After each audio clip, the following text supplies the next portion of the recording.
परात् परं शिव ओंकाराशिव तव शरणं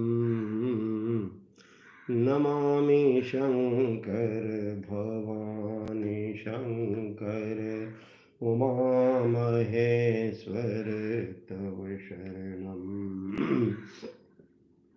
ॐ नारायणं नमस्कृत्य नरं चैव नरोत्तमं देवीं सरस्वतीं व्यासं ततो जयमुदीरयेत्। अथ श्रीमद्भागवतं नवम स्कन्धः नवमोऽध्यायः। भगीरथ चरित और गंगा का पृथ्वी पर अवतरण। श्री सुखदेव जी कहते हैं, परीक्षित, अंशुमान ने गंगा जी को लाने की कामना से बहुत वर्षों तक घोर तपस्या की, परंतु उन्हें सफलता नहीं मिली। समय आने पर उनकी भी मृत्यु हो गई। अंशुमान के पुत्र दिलीप ने भी वैसी ही कठिन तपस्या की, परंतु वे भी असफल ही रहे। समय आने पर उनकी भी मृत्यु हो गई। दिलीप के पुत्र थे भगीरथ। उन्होंने बहुत बड़ी तपस्या की। उनकी तपस्या से प्रसन्न होकर भगवती गंगा जी ने उन्हें दर्शन दिया और कहा कि दर्शयामास तं देवी प्रसन्ना वरदास्मिते इत्युक्तः स्वभिप्रायं शंसावनतो नृपः। मैं तुम्हें वर देने के लिए आई हूँ। उनके ऐसा कहने पर राजा भगीरथ ने बड़ी नम्रता से अपना अभिप्राय प्रकट किया कि आप मृत्युलोक चलिए।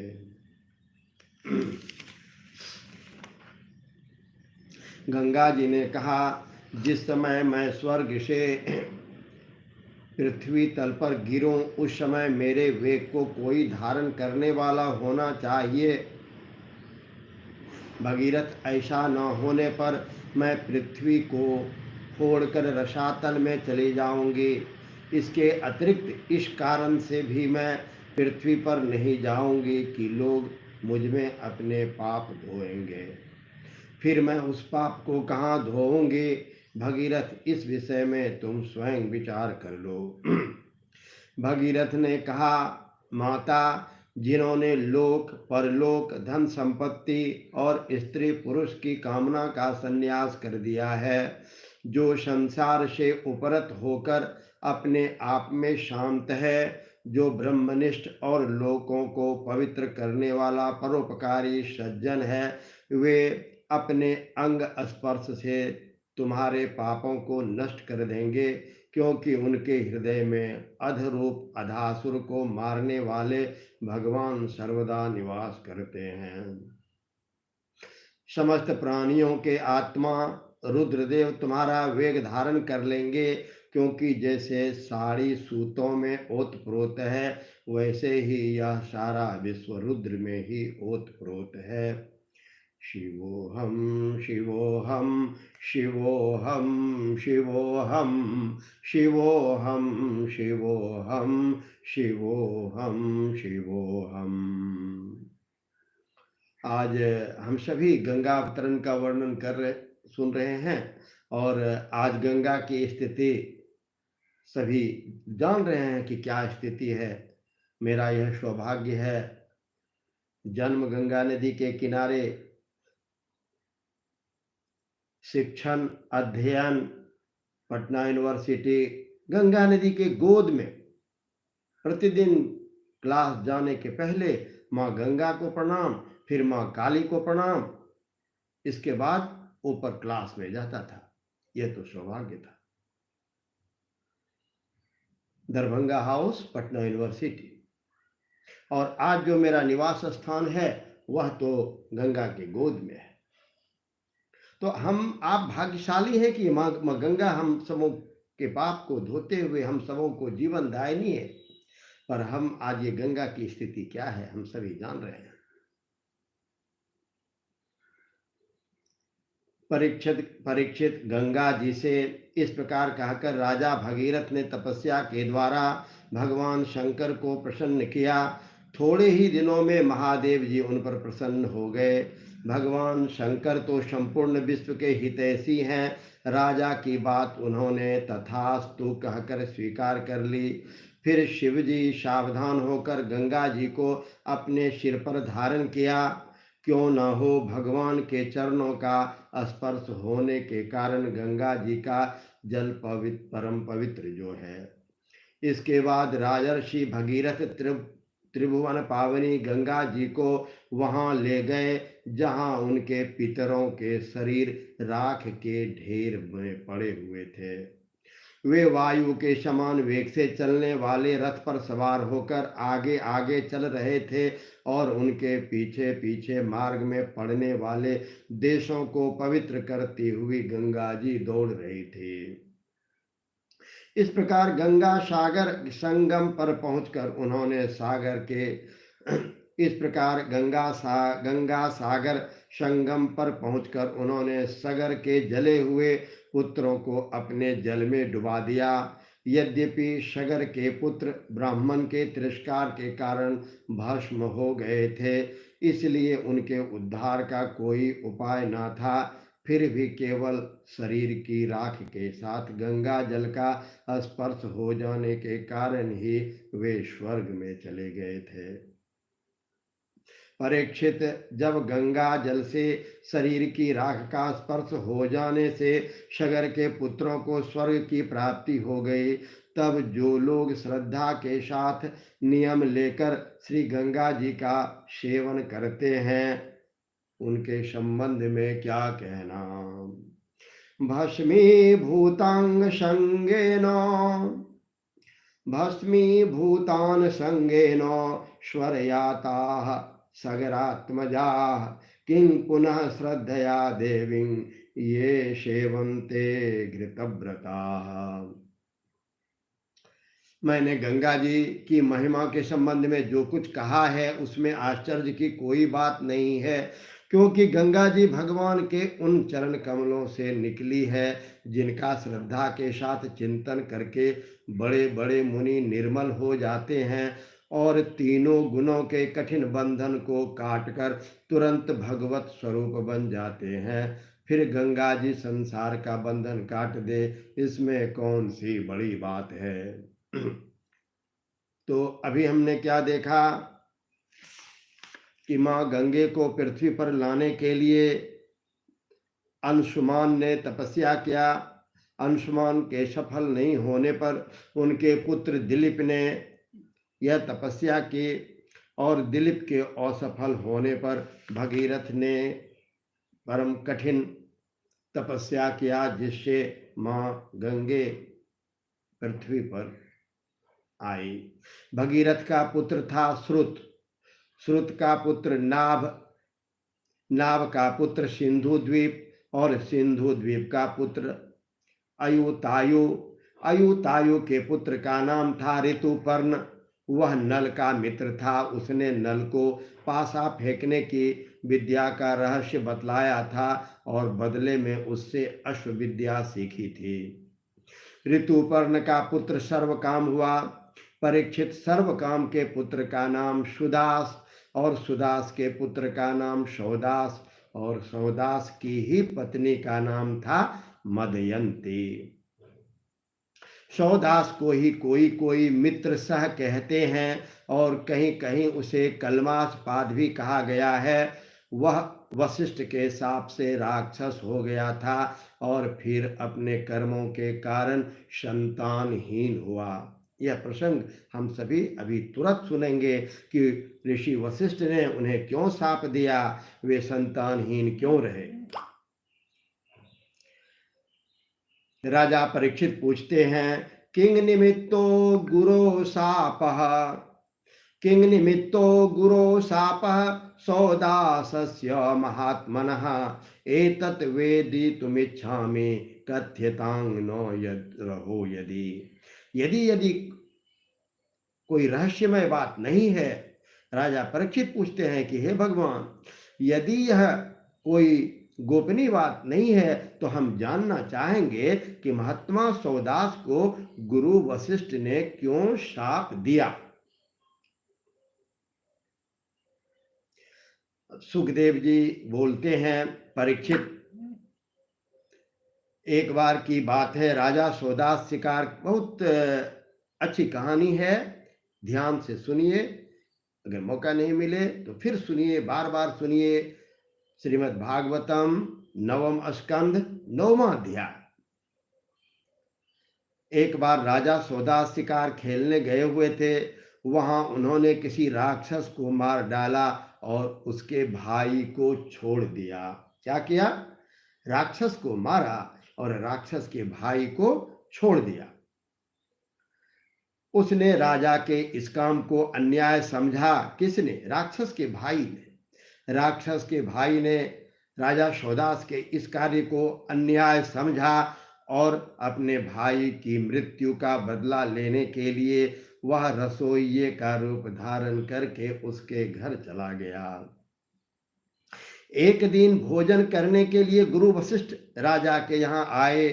जब उसने मनुष्य का मांस बनाकर उन्हें परस दिया, जब सर्वसमर्थ वशिष्ठ जी ने देखा कि परोसी जाने वाली वस्तु तो नितांत अभक्ष्य है, तब उन्होंने क्रोधित होकर राजा को शाप दिया कि जा, इस काम से तुम राक्षस हो जाएगा। जब उन्हें यह बात मालूम हुई कि यह काम तो राक्षस का है, राजा का नहीं, तब उन्होंने उस शाप को केवल 12 वर्ष के लिए कर दिया। एक दिन राजा सौदास भी अपनी अंजलि में जल लेकर, जब राजा को वशिष्ठ जी ने शाप दिया, तब राजा सौदास भी काफी तपस्वी राजा थे। तब उन्होंने भी हाथ में जल लेकर वशिष्ठ को शाप देने के लिए तैयार हो गया, परंतु उनकी पत्नी मदयंती ने उन्हें ऐसा करने से रोक दिया। इस पर सौदास ने विचार किया कि दिशाएं, आकाश और पृथ्वी, दिशाएं, आकाश और पृथ्वी सब के सब तो जीवमय ही हैं, तब यह तीक्ष्ण जल कहाँ छोड़ूं। अब जो उन्होंने शापित जल जो हाथ में लिया था, वह जल वो कहाँ छोड़े। तो अब मैं यह जल, क्योंकि वह जल जहां गिरेगा वह प्रतापी, वह जल जो है अपना प्रभाव छेड़ेगा। तो अब मैं इस जल को कहाँ छोड़ूं। अंत में उन्होंने क्या किया, उस जल को अपने ही पैरों पर डाल लिया। इसी से उनका नाम मित्रसह हुआ। किनका नाम? राजा सौदास का। और यही कारण है कि राजा सौदास का नाम मित्रसह हुआ। उस जल से उनके पैर काले पड़ गए, इसलिए उनका नाम कलमासपाद भी हुआ। अब वे राक्षस हो चुके थे। एक दिन राक्षस बने हुए राजा कलमासपाद ने एक वनवासी ब्राह्मण दंपत्ति को सहवास के समय देख लिया। कलमासपाद को भूख तो लगी ही थी, उन्होंने ब्राह्मण को पकड़ लिया।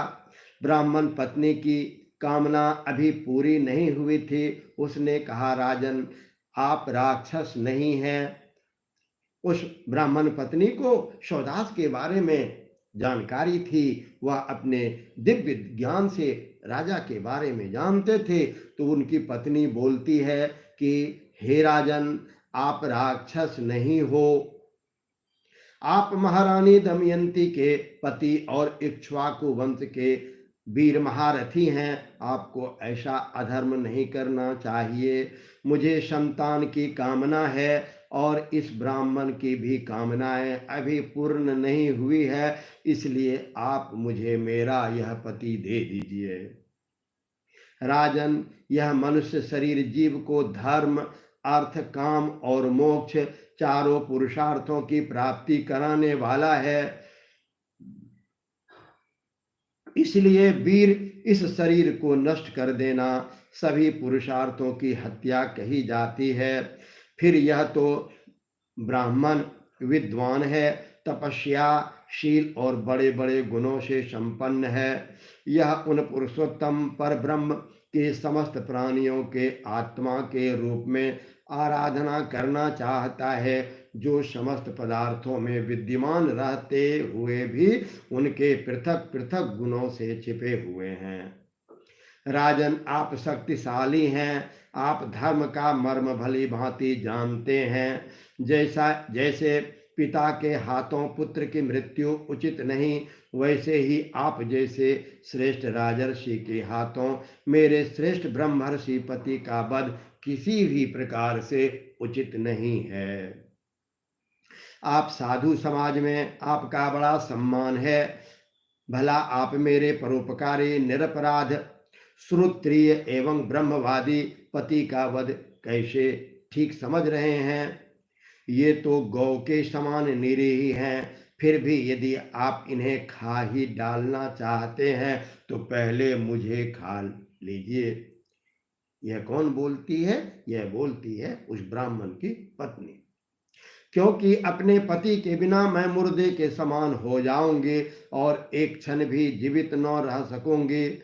ब्राह्मण पत्नी बड़ी ही करुणापूर्ण वाणी में इस प्रकार कहकर अनाथ की भांति रोने लगी, परंतु सौदास साप से मोहित होने के कारण उनकी प्रार्थना पर कुछ भी ध्यान न दिया और उस ब्राह्मण को वैसे ही खा गया जैसे बाघ किसी पशु को खा जाए। ब्राह्मणी वीक्ष्य दिदिशं पुरुषादेन भक्षितं शोचन्त्यात्मान्मुर्विषमपशत् कुपिता सती। यस्मान्मे भक्षितः पापः कामर्ताया पतिस्त्वया तवापि मृत्युराधानात् कृतप्रज्ञदर्शितः। जब ब्राह्मणी ने देखा कि राक्षस ने मेरे गर्भाधान के लिए उद्यत पति को खा लिया। गर्भाधान एक प्रकार का संस्कार है। जब ब्राह्मणी ने देखा कि राक्षस ने मेरे गर्भाधान के लिए उद्यत पति को खा लिया, तब उसे बड़ा शोक हुआ। सती ब्राह्मणी ने क्रोध करके राजा को शाप दे दिया। रे पापी, मैं अभी काम से पीड़ित हो रही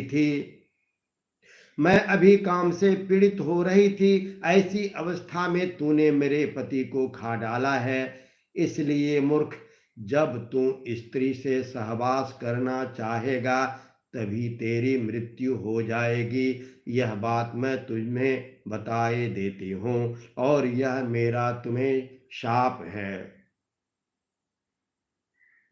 इस प्रकार मित्र सह को शाप देकर ब्राह्मणी अपने पति की अस्थियों को धधकती हुई चिता में डालकर स्वयं भी सती हो गई और उसने वही गति प्राप्त की जो उसके पति देव को मिली थी।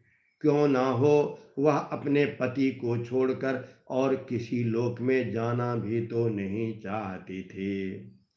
श्रीमन्नारायण नारायण नारायण, श्रीमन्नारायण नारायण नारायण, श्रीमन्नारायण नारायण नारायण। तो अभी तक हम सबों ने क्या सुना कि राजा भगीरथ के वंश में एक सौदास नाम के राजा हुए, जिसे किसी कारणवश, क्या कारण था वह हम सबों को पता है, जिसे वशिष्ठ जी ने शाप दे दिया था और उस शाप के कारण वे राक्षस हो गए थे। फिर उसके बाद वो वन में घूम रहे थे और वन में घूमते हुए उन्होंने एक ब्राह्मण और एक ब्राह्मणी को सहवास करते हुए देखा। उस अवस्था में उस ब्राह्मण को उन्होंने खा डाला। इससे उसकी ब्राह्मणी पत्नी बहुत कुपित हुई और उन्होंने उसे शाप दे दिया कि जब तुम अपने पत्नी के साथ सहवास करेगा उस समय तेरी मृत्यु हो जाएगी। और राजा का शाप मात्र 12 वर्ष के लिए था।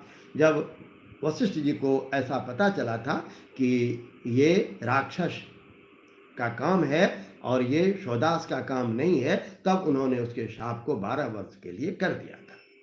12 वर्ष बीत जाने पर राजा सौदा साप से मुक्त हो गए। जब वे सहवास के लिए अपनी पत्नी के पास गए तब उसने इन्हें रोक दिया, क्योंकि उसे उस ब्राह्मणी के शाप का पता था। इसके बाद उन्होंने स्त्री सुख का बिल्कुल ही परित्याग कर दिया। इस प्रकार वे अपने कर्म के फल से संतानहीन हो गए। तब वशिष्ठ जी ने उनके कहने से मदयंती को गर्भ धारण कराया। मदयंती 7 वर्ष तक गर्भ धारण किए रही, परंतु बच्चा पैदा नहीं हुआ। तब वशिष्ठ जी ने पत्थर से उसके पेट पर आघात किया। इससे जो बालक हुआ वह अश्म की चोट से पैदा होने के कारण अस्मक कहलाया। अस्मक से मूलक का जन्म हुआ। जब परशुराम जी पृथ्वी को क्षत्रियहीन कर रहे थे तब स्त्रियों ने उसे छिपाकर रख लिया था। इसी से उसका एक नाम नारी कवच भी हुआ। उसे मूलक इसलिए कहते हैं कि वह पृथ्वी के क्षत्रियहीन हो जाने पर उस वंश का मूल प्रवर्तक हुआ। जब परशुराम जी, हम सभी जानते हैं कि परशुराम जी ने इस धरा को क्षत्रियहीन कर दिया था। तो जब परशुराम जी अपने इस कार्य के लिए निकले थे तो कुछ स्त्रियों ने मूलक को अपने बीच में छिपा करके रख लिया था, इसलिए उनका नाम नारी कवच हुआ। और फिर यही राजा क्षत्रिय वंश के उद्भव के पुनः कारण बने, इसलिए इनका नाम मूलक पड़ा। मूलक के पुत्र हुए दशरथ, दशरथ के एडवीड और एडवीड के राजा विश्वसह, विश्वसह के पुत्र ही चक्रवर्ती सम्राट खटवांग हुए।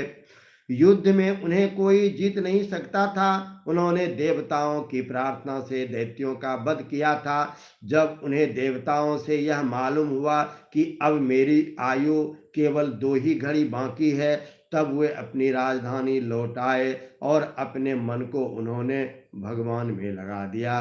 वे मन ही मन सोचने लगे कि मेरे कुल के इष्ट देवता हैं ब्राह्मण, उनसे बढ़कर मेरा प्रेम अपने प्राणों पर भी नहीं है। पत्नी, पुत्र, लक्ष्मी, राज्य और पृथ्वी भी मुझे उतने अधर्म की ओर नहीं लाया। मैंने पवित्र कीर्ति भगवान के अतिरिक्त और कोई भी वस्तु कहीं नहीं देखी। तीनों लोकों के स्वामी देवताओं ने मुझे मुंह मांगा वर देने को कहा, परंतु मैंने उन भोगों की लालसा बिल्कुल नहीं की, क्योंकि समस्त प्राणियों के जीवन दाता श्री हरि भावना में भी मैं मग्न रहा। जिन देवताओं की इंद्रियां और मन विषयों में भटक रहे हों, वे सत्व गुण प्रदान होने पर भी अपने हृदय में विराजमान सदा सर्वदा प्रियतम के रूप में रहने वाले अपने आत्मस्वरूप भगवान को नहीं जानते। फिर भला जो रजोगुनी और तमोगुनी हैं वे तो जान ही कैसे सकते हैं। इसलिए अब इन विषयों में मैं नहीं रमता। ये तो माया के खेल हैं। आकाश में झूठ मूठ प्रतीत होने वाले गंधर्व नगरों से बढ़कर इनकी सत्ता नहीं है। ये तो अज्ञानवश चित्त पर चढ़ गए थे। संसार के सच्चे रचयिता भगवान की भावना में लीन होकर मैं विषयों को छोड़ रहा हूँ और केवल उन्हीं की शरण ले रहा हूँ। परीक्षित, राजा खड़वांग की बुद्धि को पहले से ही अपनी ओर आकर्षित कर रखा था भगवान ने, इसी से वे अंत समय में ऐसा निश्चय कर सके। अब उन्होंने शरीर आदि अनात्म पदार्थों में जो अज्ञान मूलक आत्मभाव था उनका परित्याग कर दिया और अपने वास्तविक आत्मस्वरूप रूप में स्थित हो गए। वह स्वरूप साक्षात पर ब्रह्म है। वह सूक्ष्म से भी सूक्ष्म शून्य के समान ही है, परंतु वह शून्य नहीं परम सत्य है। भक्तजन उसी वस्तु को भगवान वासुदेव इस नाम से वर्णन करते हैं। ओम नमो भगवते वासुदेवाय। ओम नमो भगवते वासुदेवाय। ओम नमो भगवते वासुदेवाय। ओम नमो भगवते वासुदेवाय। ओम नमो भगवते वासुदेवाय। ओम नमो भगवते वासुदेवाय। तो अभी हम सबों ने राजा शोदास का वर्णन सुना। दो प्रश्न था इसमें है कि राजा शोदास को यह शाप क्यों वशिष्ठ मुनि ने दिया, और राजा शोदास संतानहीन क्यों रहे। फिर मिलते हैं और यह चर्चा चलते रहनी चाहिए। श्रीमन्नारायण नारायण, श्रीमन्नारायण नारायण नारायण, श्रीमन्नारायण नारायण नारायण, श्रीमन्नारायण नारायण नारायण, श्रीमन्नारायण नारायण नारायण। श्री कृष्ण गोविंद हरे